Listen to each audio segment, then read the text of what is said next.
My weird school, 11. Mrs. Kormel is not normal. 1. Never kiss your mom in public. My name is AJ and I hate school. Do you know which is the worst day of the week? If you ask me, it's Monday. Because Monday is the start of 5 days of school in a row. That's horrible. Tuesday and Wednesday aren't so great either. Thursday is a pretty good day, because then we only have 1 day of school left before the weekend. Friday is really good, because that's when the school week is over. But the best day of the week is Saturday. I play Pee Wee football on Saturday, and we don't have school again for 2 whole days. Too bad it was Monday morning. I was waiting in front of my house for the school bus with my mom. You be a good boy, AJ, my mom told me. I will. Don't get into any trouble, AJ, my mom told me. I won't. Remember to raise your hand when you want to talk, AJ, my mom told me. 15-inch I will. Don't shoot straw wrappers at the girls, AJ, my mom told me. NS I won't. My mom told me about 1,100,000 other things I wasn't allowed to do until I saw the yellow school bus coming around the corner. Mom, I promise not to have any fun at all, I said. Bye. The bus pulled up. Mrs. Kormel, the bus driver, pushed a button and made the little stop sign pop out the side of the bus so the cars on the street will stop. We call it the magic stop sign. That thing is cool. Give mommy a kiss, A.J. No way I was going to kiss my mother in front of all the kids staring out the bus window. That's the first rule of being a kid.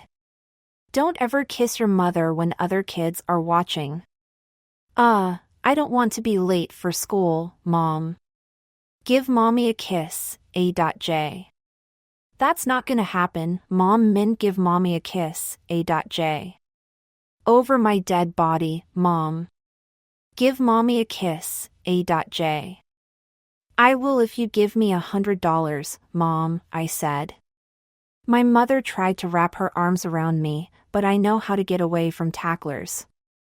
When Mom went to grab me, I threw her a head fake, spun away, and gave her a few of my best fancy footwork moves that I learned playing Pee Wee football. She didn't have a chance. I sidestepped her and ran on the bus before she could hug or kiss me. Ha ha ha. My mom can't play football for beans. Nah boo boo on her. Mrs. Kormel's secret language. I dashed on the bus and there was Mrs. Kormel, the school bus driver. She was wearing a crash helmet on her head and a silver whistle around her neck.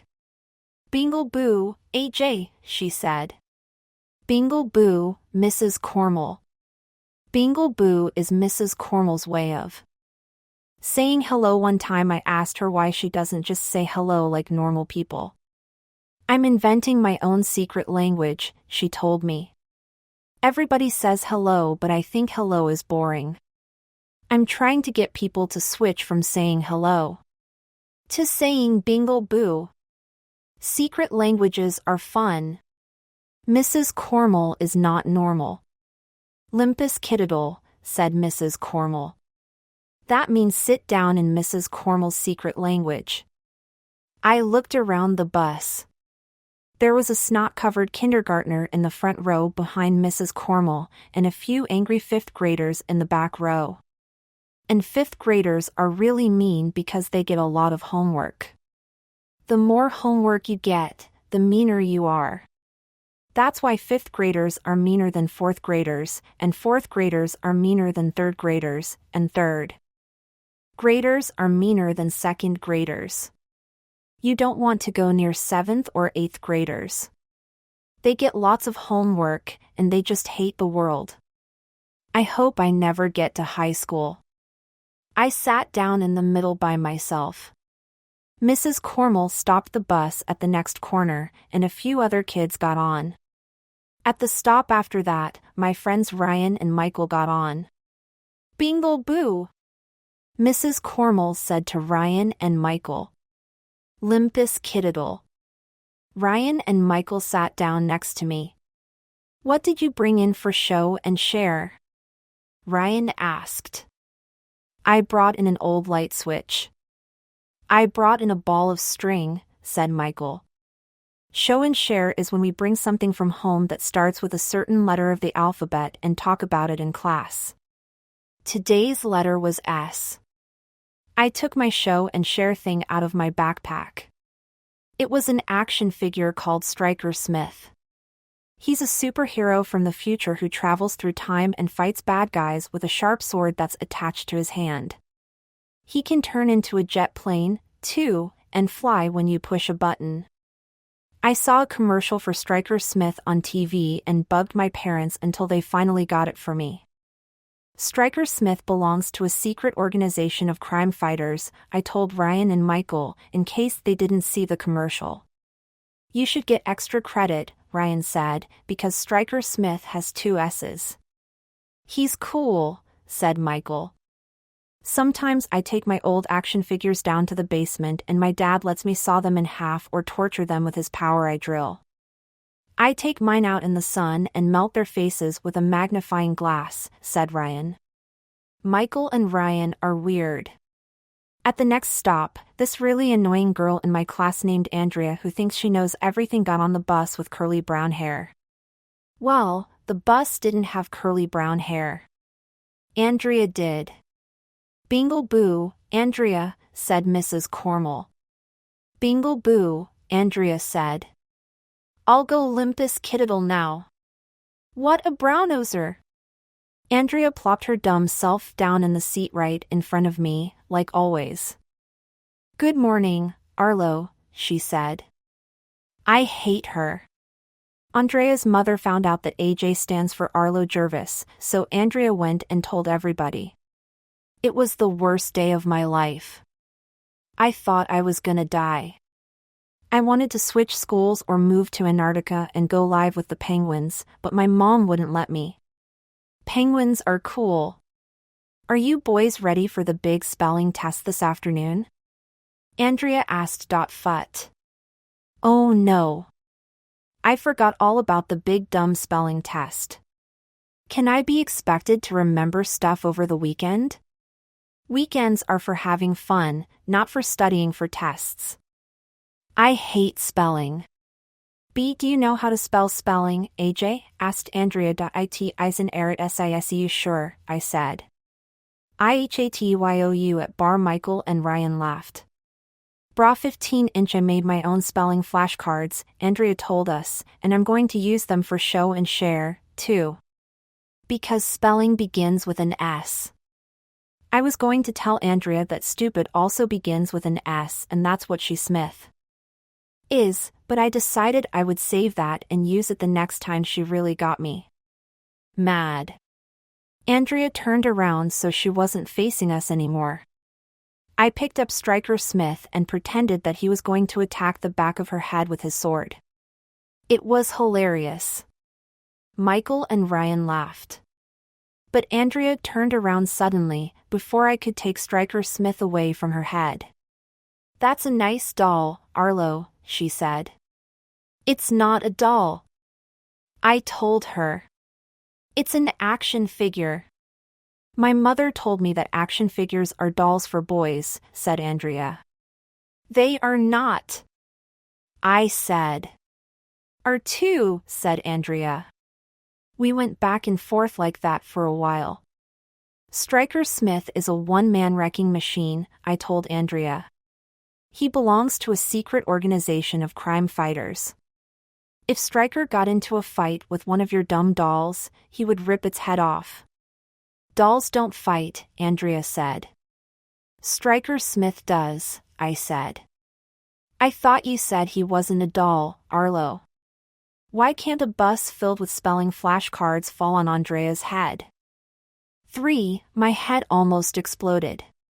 Bingle boo! Limpus kiddiddle, said Mrs. Kormel. Andrea's equally annoying crybaby friend Emily got on the bus in front of her house. She sat down next to Andrea, and they studied Andrea's dumb flashcards together. "Is everybody here?" asked Mrs. Kormel after she picked up a few more kids. "Yes," we all said. "If you're not here, raise your hand." I knew that was a trick question, because if somebody wasn't there we wouldn't be able to see if their hand was up. But just to be on the safe side, I got up in my seat to see if anybody who wasn't there had their hand up. "Limpus Kiddle, AJ," said Mrs. Kormel. "In case you don't remember, that means sit down." Mrs. Kormel doesn't like it when we get out of our seats. "No standing on the seats," said Mrs. Kormel. "Can I kneel on my seat?" I asked. "You can only kneel on your seat if your name is Neil. Anyone named Neil may kneel." "Can I stand if my name is Stan?" asked Ryan. "Okay," said Mrs. Kormel. "If your name is Stan, you can stand." "I can't stand sitting down," Michael said. "Nobody can stand sitting down," Ryan said. "If you're sitting down, you're not standing." "Can you crouch if your name is Crouch?" I asked. "There's nobody named Crouch." Andrea told me. "She thinks she knows everything." "Oh yeah," I said. "What about that guy on Sesame Street named Oscar the Grouch?" "That's Oscar the Grouch, dumbhead," Andrea said. I knew that. "Now that we're all here, how about singing a song to make the ride go quicker?" suggested Mrs. Kormel. "Let's sing The Wheels on the Bus," said Andrea. "I love that song." "I hate that song," I said. "Can we sing 99 bottles of beer on the wall?" Mrs. Kormel said we couldn't sing about beer because kids aren't allowed to drink beer. I wouldn't want to drink beer even if I was allowed to. My dad gave me a sip of his beer once. I thought I was gonna throw up. Mrs. Kormel said we could sing 99 bottles of pop on the wall if we wanted to. The girls started singing The Wheels on the Bus. The boys started singing 99 bottles of pop on the wall. Me and Michael and Ryan tried to sing louder than all the girls.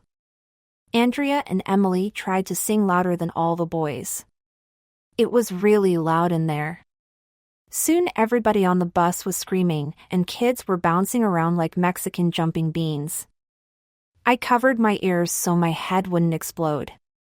Something about being on a school bus makes you want to go crazy. Maybe it's all that yellow. I'll bet Mrs. Kormel was sorry she told us to sing. Suddenly she blew her whistle really loud. "Zingy zip," she yelled. That's her way of saying quiet down in her secret language. Everybody Nidramos stopped singing. "SHHHHH, my cell phone is ringing," said Mrs. Kormel. "It's Mr. Klutz." Mr. Klutz is our principal. He is like the king of the school. He's bald, too. One time he kissed a pig. This other time he got stuck on the top of the flagpole. Another time he was climbing the school, and the custodian had to rescue him by sticking one of those toilet plungers on his head. We saw it live and in person. Mr. Klutz is nuts. "What does Mr. Klutz want?" somebody Hebdorm by no yelled. "ILM freaks." Mrs. Kormel finished talking to Mr. Klutz and turned around to whisper something to the boys in the row behind her. They turned around and whispered something to the girl in the row behind them.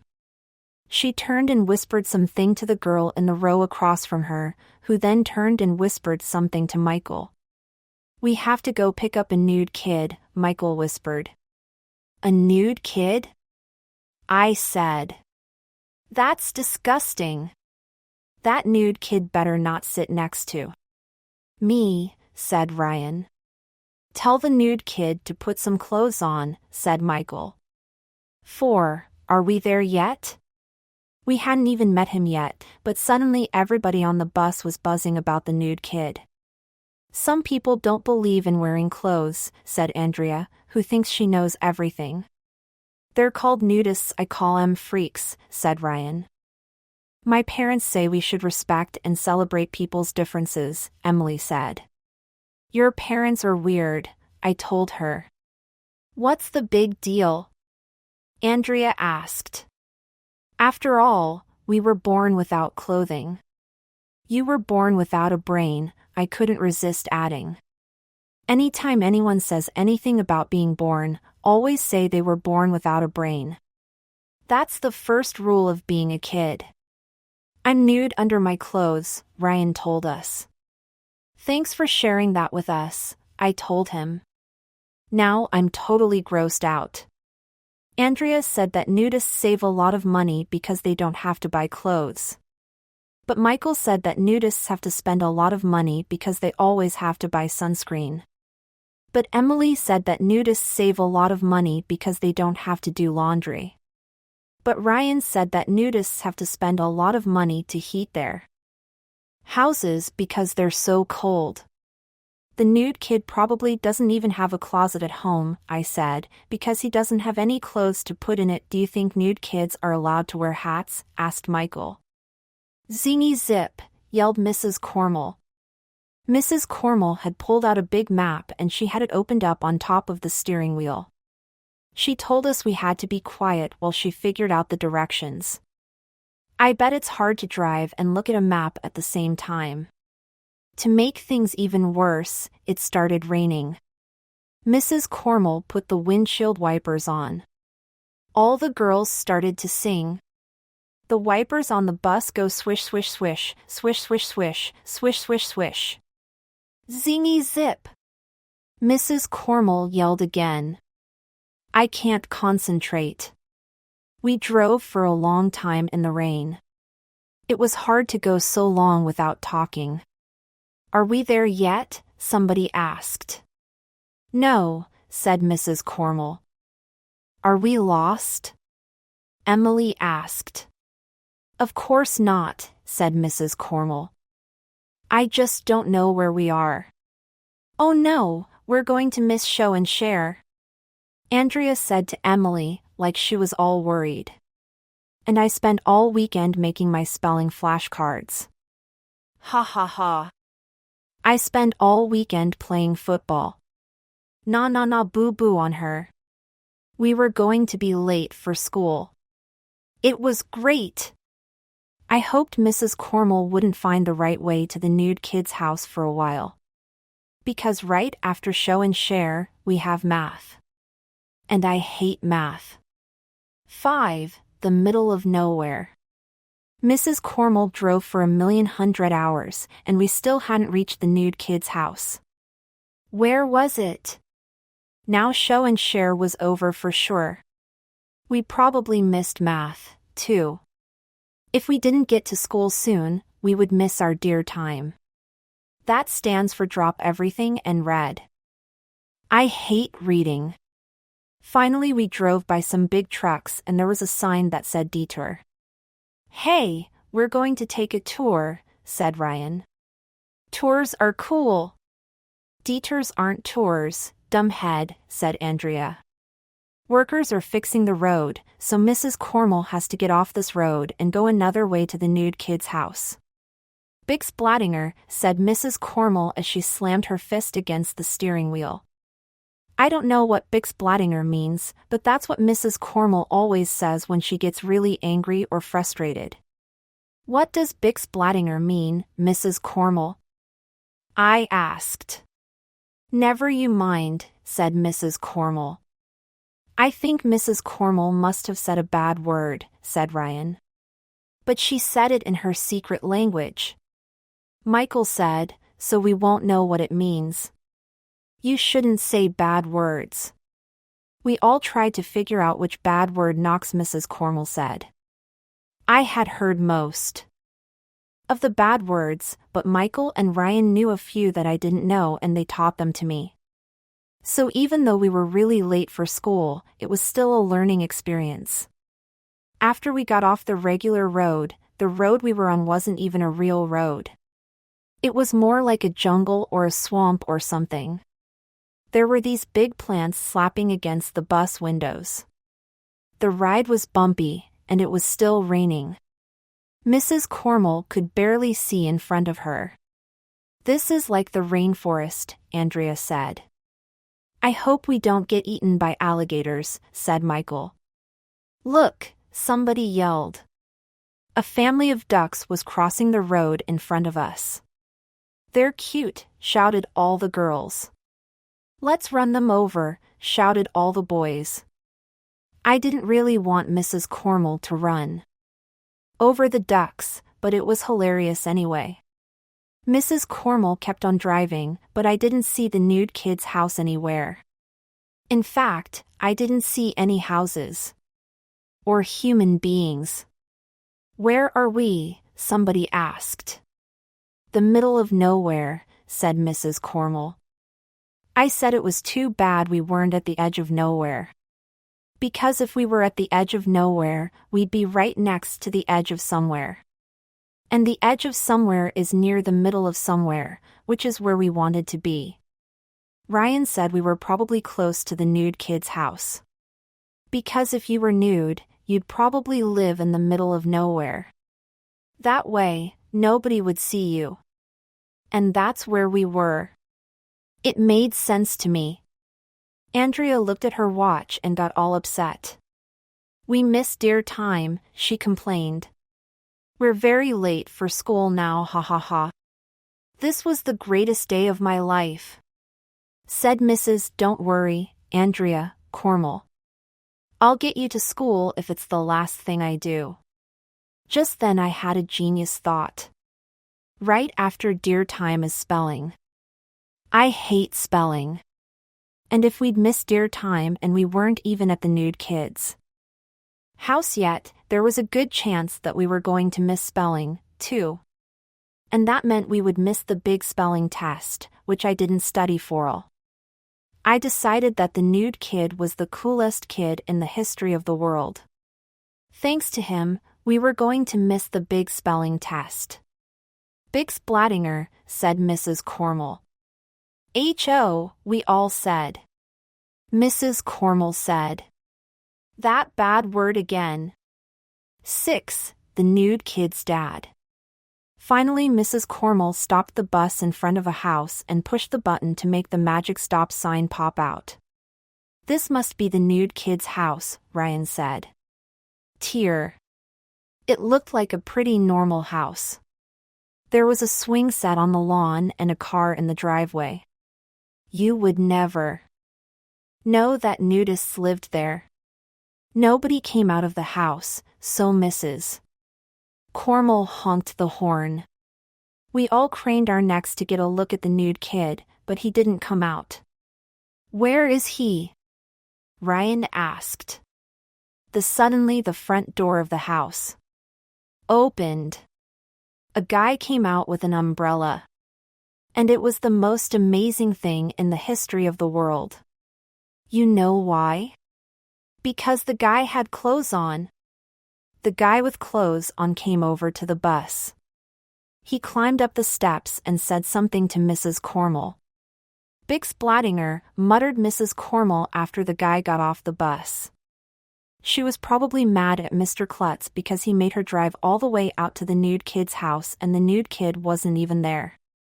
"What did he say?" we all asked. "What did he say?" "He said his wife drove their son to school today on her way to work," Mrs. Kormel told us. "She didn't want him to be late on his first day of school. Maybe she took him to buy some clothes," said Michael.